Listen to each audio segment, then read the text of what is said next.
అపోస్తలుల కార్యములు 4వ అధ్యాయము 36వ వచనం.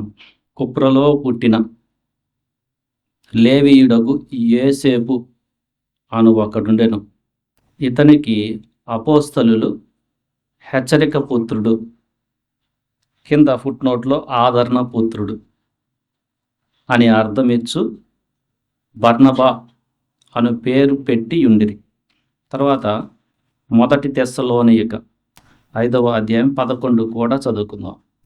కాబట్టి మీరిప్పుడు చేయుచున్నట్టుగానే ఒకరినొకడు ఆదరించి ఒకరికొకడు క్షేమాభివృద్ధి కలుగ చేయుడి. బర్నబా అనే భక్తుడి గురించి రాయబడిన మాట. ఆ పేరు అతనికి అపోస్తలులు పెట్టారని మనం చదివాం. బర్నబా అనే పేరు ఆయనకి అపోస్తలులు పెట్టారు. ఆ పేరు అర్థం కూడా అక్కడ చెప్పబడి ఉంది. హెచ్చరిక పుత్రుడు, ఆదరణ పుత్రుడు. అతని అసలు పేరు ఏంటంటే యోసేపు. అపోస్తలులు పెట్టిన పేరు బర్నబా. అతను ఏ ప్రాంతానికి చెందినవాడు అంటే కుప్ర. ఏ గోత్రానికి చెందినవాడు అంటే లేవీయుడు. ఇతని గురించి ఈరోజు మనం కొన్ని విషయాలు ధ్యానం చేద్దాం. ఇతని గురించి రాయబడిన మాట 37వ వచనంలో, 4వ అధ్యాయం 37 అపోస్తలుల కార్యం. ఇతడు భూమి గలవాడై ఉండి దానిని అమ్మి దాని వెల తెచ్చి అపోస్తలుల పాదముల యొద్ద పెట్టెను. ఈ పరిస్థితికి వచ్చేదానికి జరిగిన సంగతులు, సంఘము ఏ పరిస్థితిలో ఉందో కొంత ధ్యానిస్తే, అపోస్తలు కార్యములు 2వ అధ్యాయము, అపోస్తలులు శిష్యులు ప్రార్థన చేస్తున్నప్పుడు పెంతెకోస్తు దినమున పరిశుద్ధాత్మ వారి మీదకి దిగి వచ్చినప్పుడు వారు బహుధైర్యంతో పేతురు, యోహాను వాక్యాన్ని బోధిస్తున్నప్పుడు 3000 మంది సంఘంలో చేర్చబడ్డారు. ఇది ఎక్కడంటే యెరూషలేములో. సో సంఘము మొట్టమొదటగా ఎక్కడ ఆవిర్భవించింది, పుట్టిందంటే యెరూషలేములో. ప్రస్తుతం ఇజ్రాయెల్ ముఖ్య పట్టణం యెరూషలేములో. ఇది 2వ అధ్యాయంలో మనం చదువుతాం. ఆ తర్వాత 4వ అధ్యాయంలో ఇంచుమించు 5000 మంది పురుషులు, 4వ వచనం, వాక్యం వినిన వారిలో అనేకులు నమ్మిరి. వారిలో పురుషుల సంఖ్య ఇంచుమించు 5000 మంది అయ్యను. ఇంకో 5000 మంది పురుషులు. స్త్రీల గురించి రాయలేదు. సో ఇది ఎక్కడ? అదే ప్రాంతం, యెరూషలేములో. ఆ తర్వాత దేవుని వాక్యము ప్రబలుతా ఉంది. ఇంకా మనం 2వ అధ్యాయంలో చివరి వచనంలో, మరియు ప్రభువు రక్షణ పొందుచున్న వారిని అనుదినము వారితో చేర్చుచుండెను. ఇంకా పెరుగుతూ ఉన్నారు, ఇంతని లేదు. ఈ పరిస్థితుల్లో పరిశుద్ధాత్మ దేవుడు బలంగా రక్షించబడిన వారిని హృదయాలు తాకినప్పుడు వాళ్ళు ఎలా ఉన్నారంటే, 32వ వచనంలో, విశ్వసించిన వారందరూ, 4వ అధ్యాయం 32, ఏక హృదయమును ఏకాత్మయు గలవారై ఉండిరి. ఎవడును తనకు కలిగిన వాటిలో ఏదియూ తనదని అనుకోలేదు. వారికి కలిగినదంతయు సమిష్టిగా ఉండెను. దైవ కృప అందరి యందు అధికముగా ఉండెను. 33వ వచనం చివరిలో, భూములైనను ఇండ్లైనను కలిగిన వారందరూ వాటిని అమ్మిన వాటిని వెల తెచ్చి అపోస్తలుల పాదములో పెట్టుచూ వచ్చిరి. వీళ్ళల్లో ఈయన ఒక ఎగ్జాంపుల్. ఇది బర్నబా. ఆయన గురించి రాయబడింది ఏంటంటే, అతనికి కొంత ఆస్తి ఉంది, భూమి ఉంది. దాన్ని అమ్మి అపోస్తలుల పాదముల దగ్గర పెట్టాడు. అంటే నా దగ్గర ఉంది, దేవునికి ఇచ్చేసి మొత్తం నేను ఇంకా పరిచర్యకి వెళ్తాను అని తీర్మానించుకున్న ఒక భక్తుడిన. అంటే లైఫ్ మిగతా జీవితం అంతా కూడా దేవుని పనిలో ముందుకెళ్తాను, సువార్త పనిలో, వాక్యాన్ని చెప్పటంలో అని ముందుకెళ్ళిపోయాడు. తన యొక్క సాక్రిఫైస్ కనిపిస్తూ ఉంది ఇందులో. తర్వాత మనం ఇతని గురించి ఎక్కడ చూస్తామంటే 9వ అధ్యాయం 27వ వచనంలో, అయితే బర్నబా అతనిని దగ్గర తీసి అపోస్తలుల యొద్దకు తోడుకొని వచ్చి అతడు త్రోవలో ప్రభువును చూచిననియు ప్రభువు అతనితో మాటలాడిననియు అతడు దమస్కులో యేసునామమును బట్టి ధైర్యముగా బోధించిననియు వారికి వివరముగా తెలియపరచెను. ఈ సన్నివేశం ఏంటంటే 9వ అధ్యాయంలో సంఘాన్ని హింసిస్తున్న సౌలు రక్షించబడ్డాడు. ఆయన పేరు తర్వాత పౌలుగా పిలువబడింది. పౌలు అంటే ఏంటంటే రోమన్, వాళ్ళు మాట్లాడే భాషకు దగ్గర ఉంటుంది. దేవుడు మార్చలే ఆ పేరు, ఆ లోకల్ వాడు మాట్లాడే భాషలో మార్చబడిన తర్వాత సౌలు ఈ వచనం దగ్గర ఉన్న చోట అయితే అతని పేరు సౌలే. సౌలును దగ్గరకు తీశాడు బర్నబా. ఏంటి సౌలు జీవితంలో వచ్చిందంటే, సౌలు దేవుని బిడ్డల్ని నమ్ముకున్న వారిని చెరపట్టి వాళ్ళని హింసించాలని యెరూషలేము నుంచి, ఇప్పుడు యెరూషలేములో సంఘం కట్టబడింది కదా, యెరూషలేములో సంఘాన్ని వ్యతిరేకించే ప్రధాన యాజకులు వీళ్ళు ఉన్నారు. ప్రధాన యాజకుల దగ్గరికి వెళ్ళి, నేను సిరియా క్యాపిటల్ అయిన దమస్క్ కూడా వెళ్ళి అక్కడ ఎవరైతే ప్రభువుని నమ్ముకుంటున్నారో వాళ్ళని కూడా చెరబట్టి తెస్తాను, మీరు అలా శిక్ష చేయండి అని దమస్క్ వెళ్తున్నాడు. మార్గంలో ప్రభు దర్శించటం వల్ల సౌలు రక్షణ పొందాడు. రక్షణ పొంది దేవుని వాక్యాన్ని రక్షణ పొందిన తర్వాత బలముగా ప్రకటిస్తున్నాడు దమస్కులో. ఆయనకి దమస్కులో యూదుల వలన కొంత ఇబ్బంది వస్తే శిష్యులు తప్పించడం చూస్తున్నాం. తర్వాత సౌలు ఏంటంటే యెరూషలేముకి వచ్చాడు. ఇప్పుడు ఎవరు నమ్ముతారు ఆయన్ని? జనరల్గా అంతకుముందు హింసిస్తున్నాడు కదా, ఎవరు నమ్మట్లా. ఆ సమయంలో బర్నబా ఏం చేస్తున్నాడంటే, అయ్యా ఇతను దమస్కులో ప్రభు చేత దర్శించబడిన వాడు, చాలా చక్కగా ధైర్యంగా వాక్యాన్ని చెప్తున్నాడు అని అక్కడ వారికి అపోస్తలుల దగ్గరికి వచ్చి, అపోస్తలు ఎవరు? పేతురు, యోహాను, ఇంకా ఉన్నారు కదా, తోమా, వీళ్ళందరూ అక్కడే ఉండుంటారు ఆ సమయంలో. ఈ దగ్గరికి వచ్చి చెప్తున్నాడు. అంటే ఇతనికి పేరుకు తగ్గినట్టుగా ఇతను ఏం చేస్తున్నాడు? తన పరిచర్యలో ఎంకరేజ్ చేస్తున్నాడు, ప్రోత్సహిస్తున్నాడు.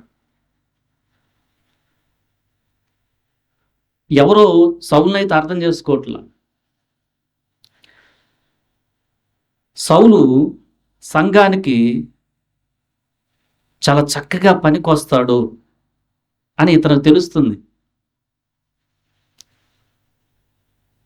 దాన్ని బట్టి బర్నబా ఏం చేస్తాడంటే, ఇతను ధైర్యంగా ప్రభు గురించి బోధించాడు, దమస్కులో వివరంగా చెప్పాడు, ప్రభువును కలుసుకున్నాడు, ఇతను కూడా రక్షణ పొందాడు అని చెప్తున్నాడు. అంటే రక్షణలోకి వచ్చిన వారిని, కొత్తగా వచ్చిన వారిని బలపరిచేట్టుగా ఉంది ఇతని యొక్క ప్రవర్తన. ఆ సమయంలో సౌలు పరిస్థితి చాలా డిఫరెంట్. ఏంటంటే తన గురించి ఎక్కువ మందికి తెలియదు. ఆ తర్వాత సౌలు పౌలుగా మారిన తర్వాత అసలు పరిస్థితే చాలా ఎక్కువ. అందరికి తెలుసు. ప్రస్తుతం బర్నబా కంటే సౌలు, పౌలు గురించి ఎక్కువ మనం మాట్లాడుకుందాం. కానీ ఆ సమయములో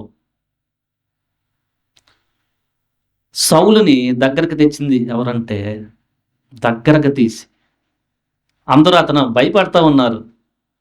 ఏంటి మళ్ళా పట్టుకుంటానికి వచ్చాడేమో, మొన్నటిదాకా హింసించాడు కదా, స్టెఫెన్‌ను చంపుతా ఉంటే వస్త్రాలు తీసుకొని దానికి సమ్మతించాడు కదా. ఆ పరిస్థితిలో ఎవరు అర్థం చేసుకోలేకపోతుంటే సౌలుని బర్నబా చక్కగా ఆయన్ని చేరదీసి దగ్గర తీసుకొని వాళ్ళకి చెప్తే అప్పుడు ఒక రిలేషన్ అతనికి ఏర్పడింది. అప్పటి నుంచి అపోస్తలులు సౌలు అంటే తెలుసు. అంటే ఇప్పుడు సౌలు అంటున్న మాట పౌలు అని అనుకోండి. ఆ అధ్యాయం ఇంకా సౌలే. ఎలా కలిగిందంటే బర్నబా వలన. బర్నబా ఏం చేస్తానంటే ఒక టాలెంట్, ఇతను దేవుని వాక్యాన్ని చక్కగా ధైర్యంగా బోధిస్తున్నాడు, ఇతను సంఘానికి పనికొస్తాడని ఎంకరేజ్ చేస్తున్నాడు. తన పేరుకు తగినట్లుగా ఆదరించి. అప్పుడు ఉన్న పౌలు పరిస్థితి చాలా డిఫరెంట్. ఏంటంటే దమస్కులో ఆయనకి ఇబ్బంది వచ్చి యూదులు చంపాలనుకుంటే యెరూషలేముకి వచ్చాడు. ఇక్కడ కూడా ఆయన ఎవరు అర్థం చేసుకోపోతుంటే బర్నబా ఏం చేస్తున్నాడు, అయ్యా ఇతను చాలా ప్రభు చేత దర్శించబడ్డాడు, చాలా చక్కగా వాక్యం చెప్తాడంటే ఇప్పుడు యెరూషలేము చర్చి వారు అంటే పేతురు, యోహానుకి సౌలు గురించి ఒక పరిచయం వచ్చింది. బర్నబా ఎక్కడ పనిచేస్తున్నాడంటే యెరూషలేము మెయిన్ చర్చిలోనే.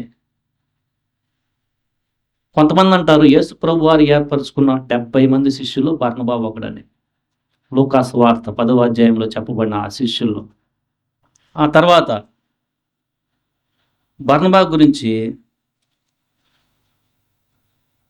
రాయబడిన మాట ఏందంటే 11వ అధ్యాయం 22వ వచనం. వారిని గూర్చిన సమాచారం యెరూషలేములో ఉన్న సంఘపు వారు విని బర్నబాను అంతియొక్క వరకు పంపిరి. స్టెఫెను చనిపోయిన తర్వాత ఆ యొక్క భయాన్ని బట్టి దేవుని నమ్ముకున్న శిష్యులు అనేక ప్రాంతాలకు వెళ్ళిపోయారు. మనం 11వ అధ్యాయం 19లో చదువుతున్నాం. స్టెఫెను విషయంలో కలిగిన శ్రమను బట్టి చెదిరిపోయిన వారు యూదులకు తప్ప మరి ఎవరికి వాక్యం బోధించక ఫినేకే, కుప్రా, అంతియొక్క ప్రదేశముల వరకు సంచరించింది. అంటే జెరూషలేం నుంచి స్ప్రెడ్ అయిపోయారు. దేవుని ప్లాను అంటే వేరే చోట కూడా సువార్త ప్రకటించబడాలని. అక్కడ కుప్రీయులు కొందరును, కురేనులు కొందరును అంతియొక్కు వచ్చారు. ఈ అంతియొక్క ఎక్కడ ఉందంటే సిరియాలో. ఇందాక మనం మాట్లాడుకున్న దమస్క్ కూడా సిరియాలోనే ఉంది. ప్రభు అయిన యేసు క్రీస్తు గురించి వాళ్ళు సువార్త ప్రకటిస్తే 21వ వచనం ప్రకారము అంతియొక్కలో సంఘం ఏర్పడింది. ఆ సంఘం ఏర్పడిన పరిస్థితి అపోస్తులు, జెరూషలేములో ఉన్న అపోస్తులు విని బర్నబాని అంతియొక్కు పంపించారు. ఇతను ఏం చెప్తున్నాడు, 23వ వచనం. అతడు వచ్చి దేవుని కృపను చూచి సంతోషించి ప్రభువును స్థిర హృదయముతో హత్తుకొనవలనని అందరినీ హెచ్చరించెను. హెచ్చరిక పుత్రుడని ఉంది కదా పేర్లో. అక్కడ కొత్తగా ప్రభువులోకి వచ్చిన దేవుని బిడ్డలతో ఇతను చెప్తున్న హెచ్చరిక ఏంటంటే, మరి చాలా జాగ్రత్తగా మీరు స్థిర హృదయంతో ప్రభువును హత్తుకోండి అని, భవిష్యత్తులో ఎలాంటి పరిస్థితులు వచ్చినా మీరు ప్రభువుని విడిచిపెట్టద్దు అని ఒక హెచ్చరిక చెప్తా ఉన్నాడు. ఆయన గురించి 24వ వచనంలో రాయబడి ఉంది బర్నబా గురించి, అతడు పరిశుద్ధాత్మతోను విశ్వాసముతోను నిండుకొనిన సత్పురుషుడు. ఇది బర్నబా ఏంటంటే పరిశుద్ధాత్మతో నింపబడ్డాడు, నిండుకొనిన. విశ్వాసం చాలా ఎక్కువ. ఏంటంటే తనకున్న ధనాన్ని అపోస్తలుల పాదాల దగ్గర పెట్టాడు. ఆ తర్వాత తనకిచ్చిన పరిచర్య ఆదరించటం, హెచ్చరించటం, సువార్త చెప్పటం, దేవుని వాక్యాన్ని బోధించటం, ఇది తనకిచ్చిన పరిచర్య. తర్వాత ఎవరన్నా బీదవారు ఉంటే వాళ్ళకి ఏదన్నా డబ్బులు ఇవ్వాలంటే ఒక ప్రాంతం నుంచి అప్పట్లో ఎక్కువ ట్రాన్స్పోర్టేషన్ లేదా వీళ్ళే వెళ్ళి ఆ డబ్బులు పంచటం, ఇది తనకిచ్చిన పరిచర్య. సో అక్కడ ఇతనికి ఒక ఆలోచన వచ్చింది. అంతియోకులో యెరూషలేముకు వస్తూ వెళ్తా ఉన్నప్పుడు యెరూషలేములో కూడా సౌలుకి ఒక ఇబ్బంది వచ్చింది. మళ్ళా చంపాలనుకున్నారు సౌలుని. ఎందుకంటే యూదులకి సౌలు చెప్పేది చాలా స్ట్రాంగ్ చెప్తాడు పౌలు. దాన్ని బట్టి మనం ఇందాక 9వ అధ్యాయంలో ఏం జరిగిందంటే మళ్ళా ఒక ఇబ్బంది వచ్చింది. 28, 29 వచనాల్లో కింద గ్రీకు భాషను మాట్లాడు యూదులతో మాట్లాడుచు తర్కించుచుండెను సౌలు.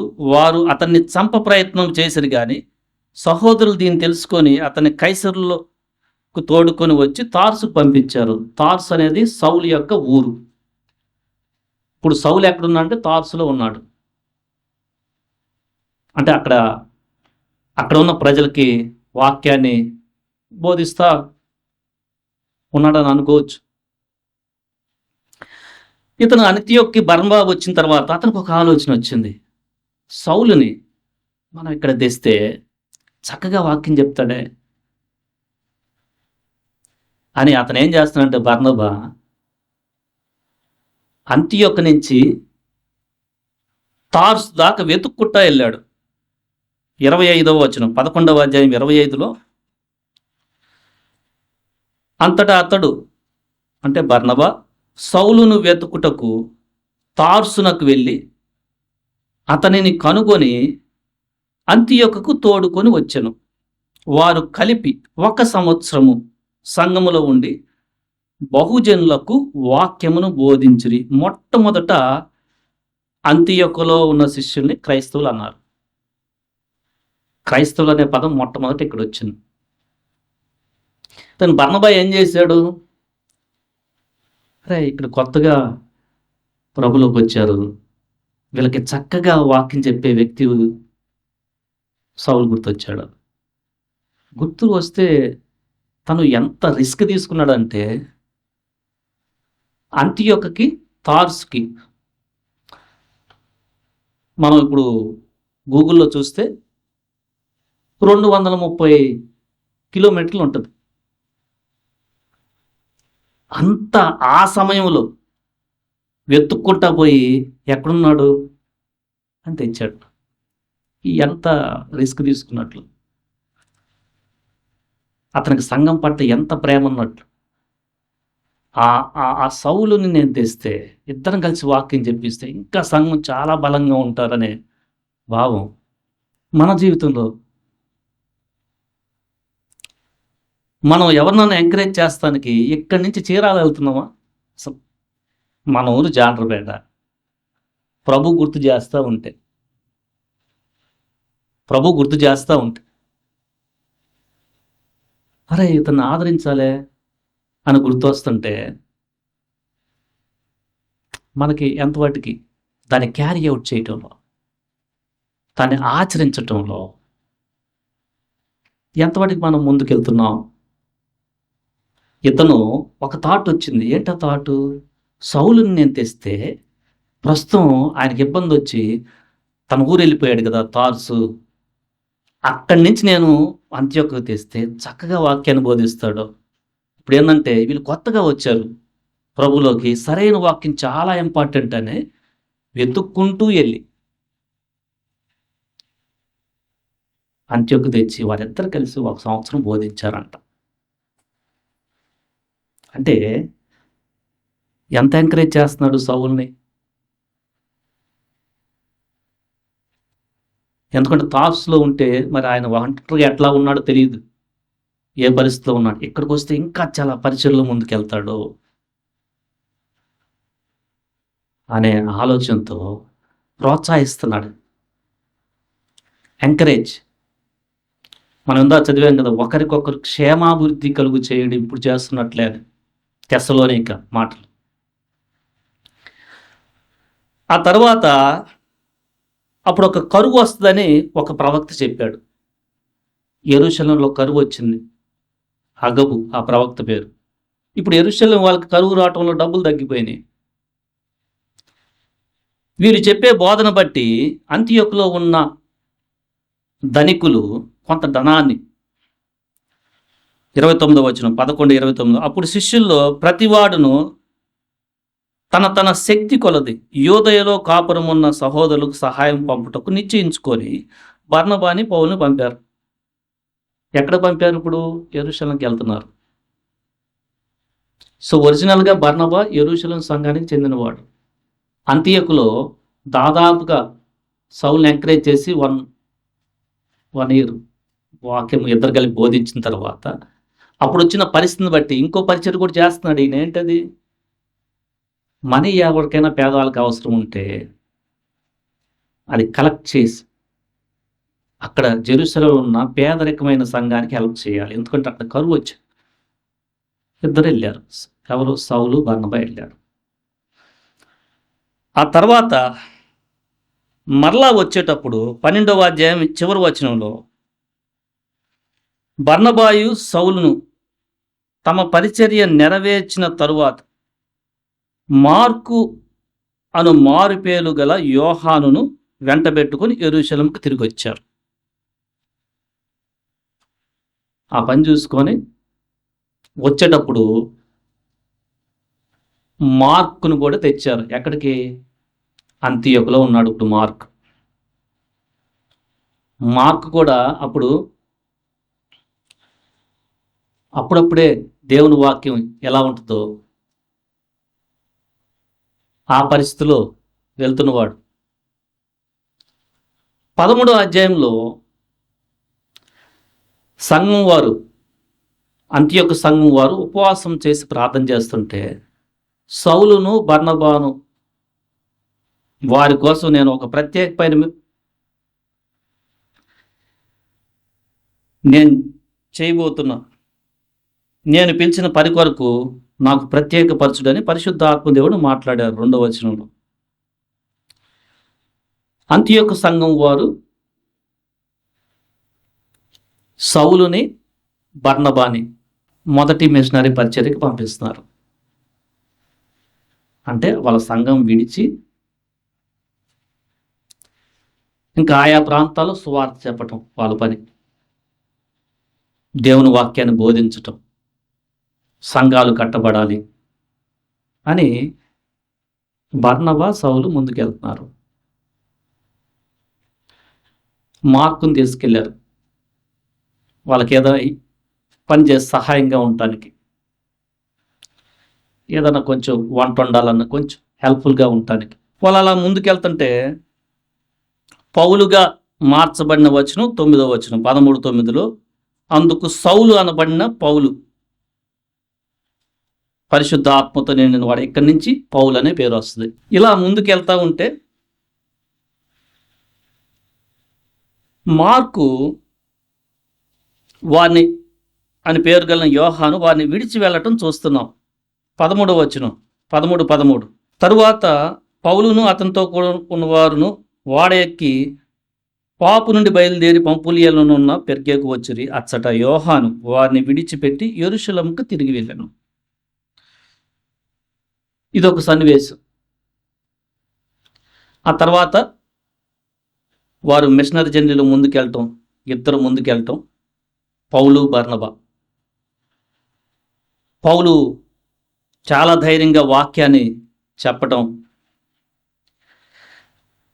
ఇద్దరు కలిసి వాక్యాన్ని కూడా చెప్పటం. వీళ్ళు చేస్తున్నది ఏంటంటే 13వ అధ్యాయము 43లో పౌలు వాక్యం చెప్పిన తరువాత సమాజ మందిరంలోని వారు లేచిన అనేకులు యూదులను భక్తిపరులైన యోధామత ప్రవిష్టులను పౌలును బర్నబాను వెంబడించిరి.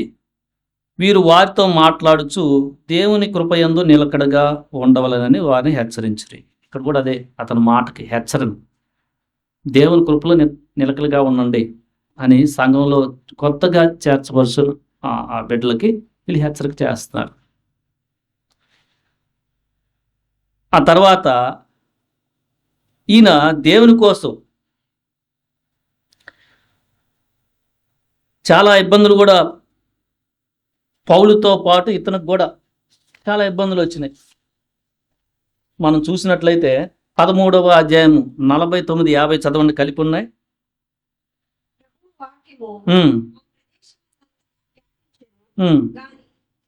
భక్తి మర్యాదలు గల స్త్రీలను ఆ పట్టణపు ప్రముఖులను రేపి పౌలునకు బర్నబాకును హింస కలుగు చేస్తారు. సరిపోతుంది. అంటే వాక్యం పరిచయం చేస్తుంటే కొట్టటము, తిట్టటము. ఫర్ ఎగ్జాంపుల్ 14వ అధ్యాయం కూడా 5వ వచనం చదవండి. మరియు తమ అధికారులతో కలిసి వారి మీద పడి వారిని అవమానపరిచి రాళ్లు రువ్వి చంపవలనని ఉంది. ఇది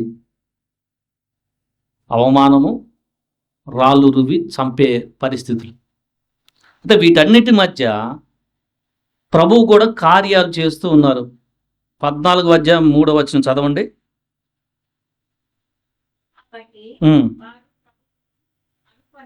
ఆనుకొని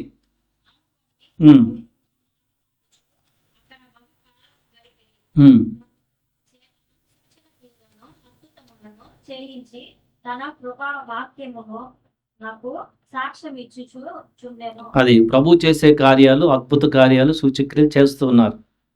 సంఘం కట్టబడతా ఉంది, విస్తరిస్తూ ఉంది. వీరు చివరికి 21వ వచనంలో వారు ఆ పట్టణంలో సువార్త ప్రకటించి అనేకులను శిష్యులుగా చేసిన తరువాత అని ఉంది. చాలామందిని వీరు వారి పరిచర్య ద్వారా రక్షించబడిన వారికి బాప్టిజం తీసుకున్న తర్వాత మళ్ళీ వాక్యాన్ని చాలా చక్కగా చెప్తున్నారు. అనేక మంది శిష్యుల్ని వారు చేశారు. మళ్ళా ఇక్కడ ఒక హెచ్చరిక చెప్తున్నారు. 22 చదవండి.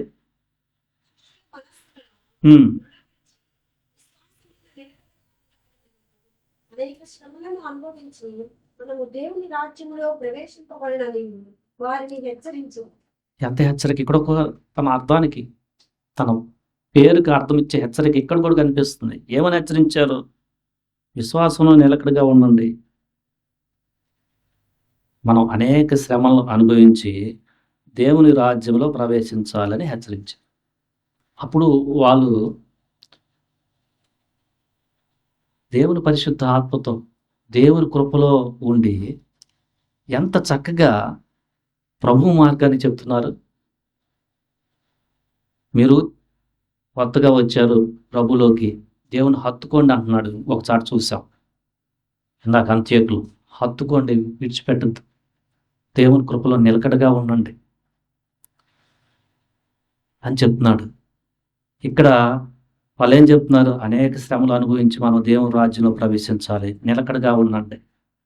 సో రక్షించబడిన తరువాత కొన్నిసార్లు రక్షణ పొందిన వారు బలహీనంగా ఉండే పరిస్థితులు వస్తాయి. ఇతను ఏం చేస్తున్నాడంటే, ఇతనికి ప్రభువు మార్గం దేవుడు మహాకృప ఇచ్చాడు. పరిశుద్ధాత్మతో విశ్వాసంతో నిండుకొనిన సత్పురుషుడైన పౌలు కూడా ఏం చెప్తున్నారు వీళ్ళంటే, కొత్తగా వచ్చిన వారిని మా ప్రభువుని హత్తుకోండి, ఏదన్నా శ్రమ వచ్చినా విడిచిపెట్టద్దు,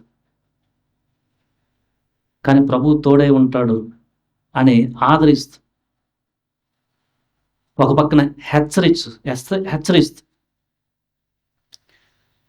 వీరు పరిచయం చేస్తున్నారు.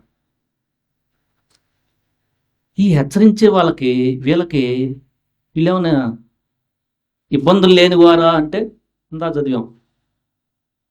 సువార్త చెప్తుంటే కొంతమంది అవమానిస్తున్నారు, రాళ్ళు రువి చంపాలంటున్నారు. ఇబ్బందులు ఉన్నాయి. దాంట్లోనే ఎంత కృపలో ఉన్నారంటే బర్నబా, పౌలు జాగ్రత్తగా ఉండండి, విశ్వాసంలో వదలొద్దు ప్రభువుని, ఇదే మార్గం. కొన్నిసార్లు శ్రమలు వస్తూ ఉంటాయి. వాళ్ళైతే అక్కడ కొన్నిసార్లు శ్రమలు వస్తున్నాయని నేను చెప్పినట్టు కూడా చెప్పట్లా. స్ట్రైట్ ఫార్వర్డ్ అనేక శ్రమలు అనుభవించి దేవుని రాజ్యంలో ప్రవేశించాల. అంటే ఎప్పుడు శ్రమలు వస్తాయని కాదు, అది భావం కాదు. బట్ ఖచ్చితంగా రావచ్చు నీతి కోసం. ఎందుకంటే ఒక మార్గాన్ని ఒక విశ్వాసం నుంచి ఇంకో విశ్వాసంలోకి వెళ్తుంటే వీరు మొట్టమొదటిగా యూదులకు వాక్యం చెప్తూ మనం 14వ అధ్యాయంకు 13వ అధ్యాయంకి వచ్చేదానికి అన్ని జనులకు వాక్యం చెప్తున్నారు. ఇప్పుడు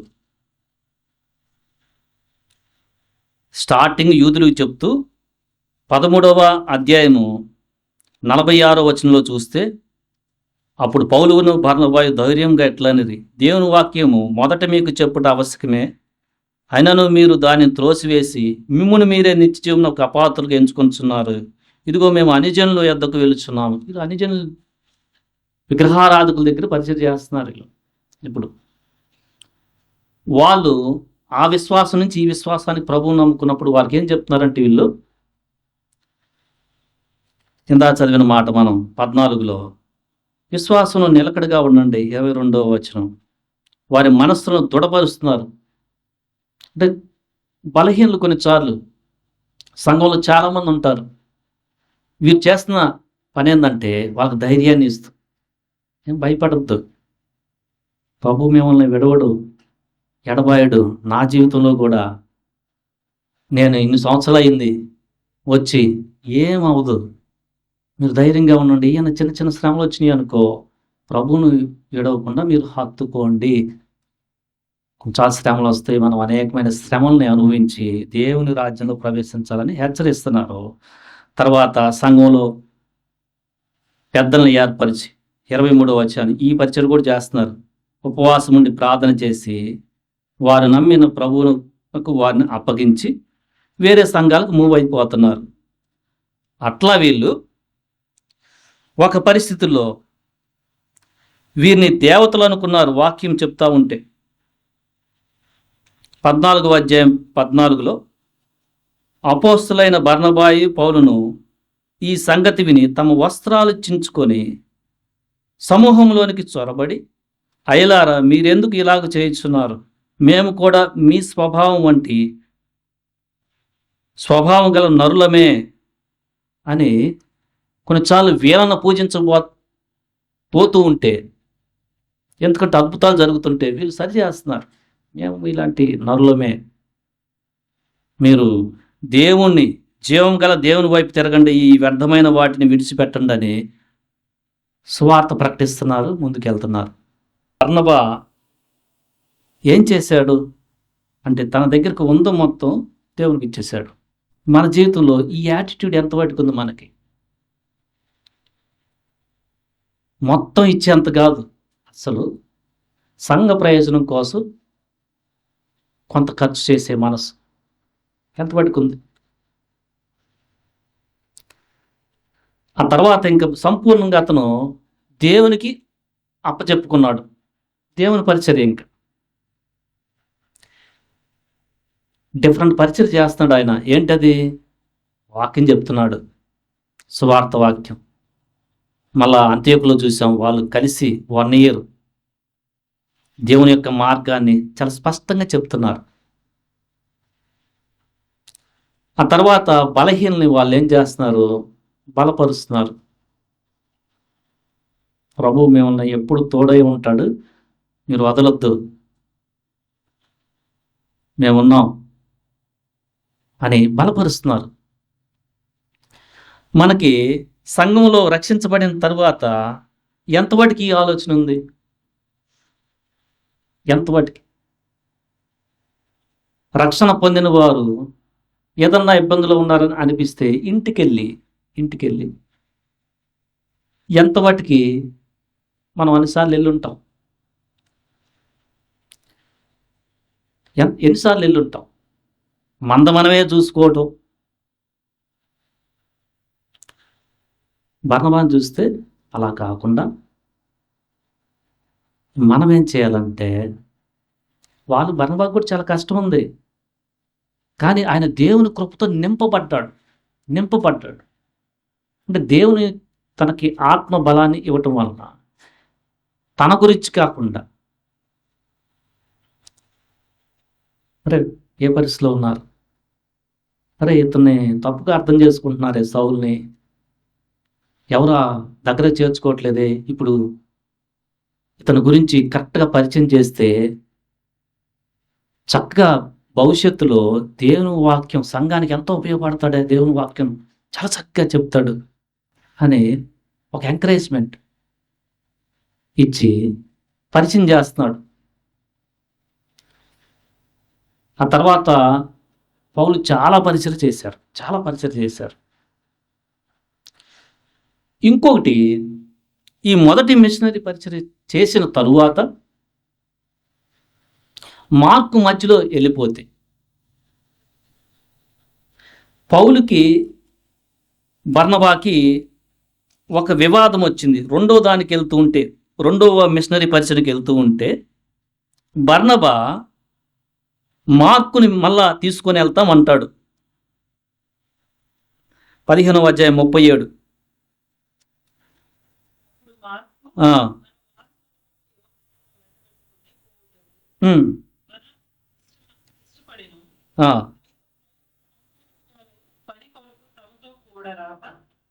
తమను విడిచిన వాణిని వెంట పెట్టుకొని పోవట యుక్తము కాదని తలంచను. చూడండి, ఇక్కడ ఇప్పుడు ఒక పరిచర్య అయిపోయింది, మొత్తం తిరిగి మొదటి మిషనరీ జర్నీ అంతియోకులో స్టార్ట్ అయ్యి మళ్ళీ అంతియోకు వచ్చేసారు. 14వ అధ్యాయం చివరికల్లా జరుగుతుంది. ఆ తర్వాత రెండవ మిషనరీ పరిచర్య వెళ్తాం, మనం మళ్ళా చూసి వస్తామని బర్నబాతో అంటే పౌలు, బర్నబా అన్నాడు మార్కుని తీసుకెళ్తామన్నాడు. పౌలు అన్నాడు మధ్యలో వెళ్ళిపోయిన వాడు మన పరిచర్యకి అంత సహకారి కాదు అన్నాడు. అక్కడ చాలా వాళ్ళకి మనం అక్కడ చూసిన మా తీవ్రమైన వాదము 39వ వచనం. ఈ విషయంలో వాళ్ళిద్దరు వేరైపోయారు. బర్నబా మార్కుని వెంట పెట్టుకొని ఓడ ఎక్కి కుప్రకు వెళ్ళాడు. పౌలు శీలను ఏర్పరచుకొని రెండో మిషనరీ జర్నీకి వెళ్ళిపోయాడు. దీని తర్వాత బర్నబా గురించి ఎక్కువ ఉండదు. అంటే బర్నబా ఏం కాన్సన్ట్రేట్ చేస్తాడంటే, అరే మార్కును కూడా మళ్ళా బలపరచొచ్చే,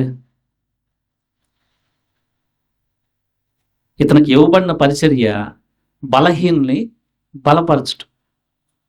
మనకు రోమిలికి రాసిన పత్రికలో 15వ అధ్యాయంలో ఇలాంటి మాట కనిపిస్తుంది, చూడండి. 15:2 మొదటి 2 కాగా బలవంతులమైన మనమే సంతోషపరచుక కనుక బలహీన దౌర్బల్యములను భరించుటకు బద్ధులమై ఉన్నాము. తన పొరుగువానికి క్షేమాభివృద్ధి కలుగునట్లు మనలో ప్రతివాడు మేలైన దాని యందు అతన్ని సంతోషపరచవలను. పరిచయం చేసేటప్పుడు డిఫరెంట్ పరిస్థితులు వస్తాయి మనకి. పౌలుతో ఒక ఆలోచన, పౌలుది ఏంటంటే ఇంకా ఇంకో ప్రాంతాన్ని చెప్పుకుంటా పోతాం అన్నాడు. అది మంచిదే. బర్నబా మార్కుని తీసుకుని వెళ్తాం, మళ్ళా ఈసారి పనికొస్తాడు. ఎందుకంటే స్టార్టింగ్లో ఎవరైనా బలహీనలుగానే ఉంటారు. అక్కడ మనం చదివిన రోమిలికి రాసిన పత్రికలో చెప్తున్నాడు, పౌలు చెప్తున్నాడు 3వ వచనం 15:3, క్రీస్తు కూడా నిన్ను నిందించు వారి నిందను నా మీద పడెను అని వ్రాయబడి ఉన్నట్లు ఆయనకు సంభవించును. యేసుప్రభువు వారు కూడా తన శిష్యులు పరిచర్య సమర్పించుకుంటానికి, వాళ్ళ బలపరుస్తానికి చాలా ఓర్పు చూపెట్టాడు. పేతురు విషయంలో అవచ్చు, తన శిష్యులేమి మొట్టమొదట్లోనే బలమైన వారు కాదు. వాళ్ళు సహిస్తూ 3.5 సంవత్సరం సహిస్తూ అనేక అద్భుతాలు చూసినా, చనిపోయి తిరిగి లేచినా వాళ్ళు ఇంకా బలహీనంగా ఉన్న పరిస్థితుల్లో ఎంతో భరిస్తూ ఉన్నాడు. పౌలు చెప్తున్నాడు ఆ లేఖలో, బలహీనని మనం భరించాలా. మార్కు బలహీనుడే. ఏంటంటే మొదటి జర్నీలో మధ్యలో ఏందబ్బా ఈ శ్రమలు, ఈ తిరగటాలు ఏంది, నేను యెరూషలేము మళ్ళా పోతానని వెళ్ళిపోయాడు. బర్నబా అన్నాడు మళ్ళీ తీసుకెళ్తాం, ఈసారి పనికొస్తాడు అంటే పౌలుకి బర్నబాకి చాలా వివాదం వచ్చింది. మనం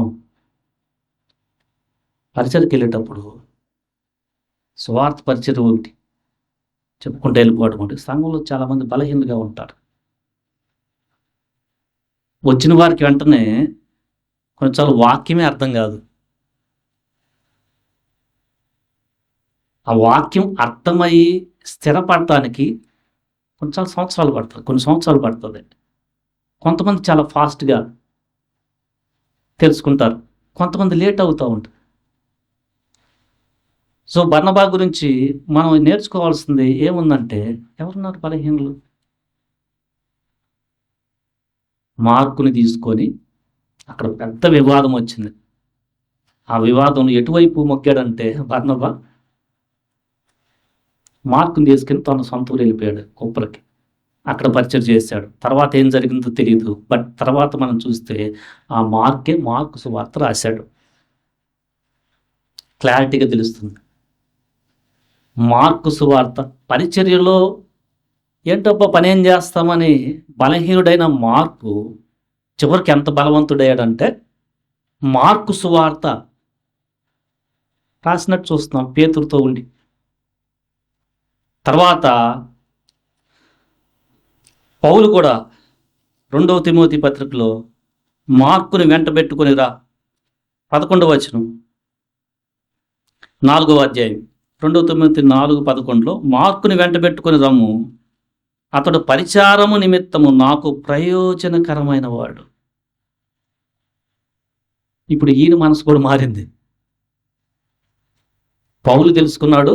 కొంతకాలం అయిన తర్వాత మేబీ అప్పుడు అంటారు బర్నబా చనిపోయాడని, ప్రభు నన్ను నిద్రించాడని, అప్పుడు లేడని. ఇంకా కానీ మార్కులో మార్పు కనిపించింది.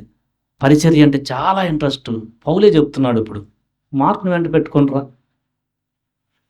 ఇది ఎలా జరిగిందంటే బర్నబా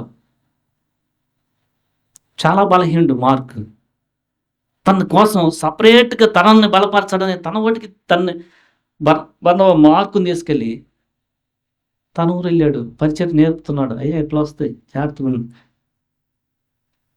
అని చెప్తున్నాడు. బర్నబా జీవితం ఒకరిని ఆదరించడం, హెచ్చరించడం, బలహీనుల పట్ల వాక్యంలో బాగా నేర్చుకుని మనం ఎలా ఉండాలి, ఎలా ప్రవర్తించాలా, మనం సువార్త ప్రకటించాలి, వాక్యాన్ని బోధించాలి, ధనం విషయంలో మనం సమర్పించుకోవాలి. బట్ ఇంకోటి ఉంది, ఏంటంటే ఎవరు పరిచయకి పనికొస్తారు, ఎవరు నన్ను అర్థం చేసుకోవట్లేదు అనుకో, ఇతను కూడా సమకూర్చడం, ఇతని మధ్య సమాధానపరచడం పనికొస్తాడు అనే ఒక మెచ్యూరిటీ బర్నబాలో కనిపిస్తుంది. మన జీవితంలో మనం బలహీనుల పట్ల ఏనాడన్నా ఒకసారి బలహీనంగా ఉన్న వారిని మనం వెళ్ళి ధైర్యం చెప్పామా, ఆదరించామా? ముఖ్యంగా సంఘంలో ఉండేవారు ఒక మనిషి నిజమైన మార్గంలోకి కరెక్ట్గా తెలుసుకుంటానికి కొంతమంది జీవితాలు సమయం పడుతుంది. అలాంటప్పుడు మనకి దేవుని కృపిస్తే, మనకు అర్థం చేసుకునే కృపిస్తే, పక్కన వారు ఇంకా సరిగా దేవునిలో తడబడతా ఉంటే ఎదగకుండా మనం ఎంతవరకు వాళ్ళని బలపరుస్తాం. వాళ్ళని ఆదరిస్తున్నాం. హెచ్చరిక కూడా చాలా ఇంపార్టెంట్. ఆదరించేవాడే హెచ్చరిక చేయగలడు. ఆదరించకుండా ఎప్పుడు హెచ్చరికే చేస్తే అవతల మనిషికి కనెక్ట్ అవ్వడు. పొద్దులూకులు ఎట్లా పడితే అట్లా చెప్పేస్తూ ఏమీ ఆదరణ, ప్రేమ లేకుండా ఉంటే కనెక్ట్ అవ్వడు అవతల వ్యక్తి. ఇతను ఆదరిస్తున్నాడు, బట్ చెప్పాల్సిందే శ్రమలుంటాయి. ఈ మార్గం ప్రభు సహాయం ఉంటాడు, విశ్వాసంలో నిలకడగా ఉండండి అని చెప్తున్నాడు. ధనాన్ని కూడా తనకున్నది సర్వం కూడా అపోస్తలుల దగ్గర పాదాల దగ్గర పెట్టాడు. ఎన్నో ప్రయాణాలు చేశాడు, ఎంతో రిస్క్ తీసుకున్నాడు. సౌలుని వెతికి, అంతియొక్క నుంచి వెతికి మళ్ళా ఆ మనిషి చేత వాక్యం చెప్పిస్తున్నాడు. అది ఒక్కటి నెరవేరాలంటే ఎంత కష్టపడాలి ఒక్కటి. అప్పట్లో ప్రయాణాలు సరైన సౌకర్యం లేదు. 230 కిలోమీటర్లు ఒకవైపు వెళ్ళి మళ్ళా అతన్ని తెచ్చి మార్క్ విషయంలో ఎంత నెమ్మదిగా ఉన్నాడు. మనం ఈరోజు ఆలోచించాల్సింది ఏంటంటే బలహీనుల పట్ల మనం ఎంత ఆదరణగా ఉంటున్నాం అనేది చెక్ చేసుకుందాం. దేవుని ఈ మాటలు దీవించును గాక. ఆమెన్.